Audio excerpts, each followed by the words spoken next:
Sa mundo ng kapangyarihan at diskarte, hindi laging puro lakas ang kailangan.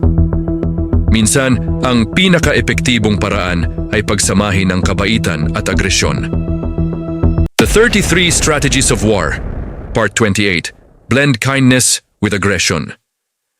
Ang ibig sabihin nito, hindi mo kailangang laging maging mabait at hindi rin laging galit. Ang matalinong strategist ay marunong maging mabait sa tamang oras para makuha ang tiwala ng iba.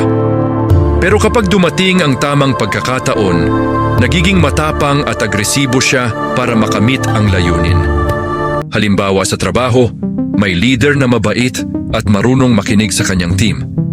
Pero kapag may kailangang desisyon o aksyon, hindi siya natatakot maging matigas.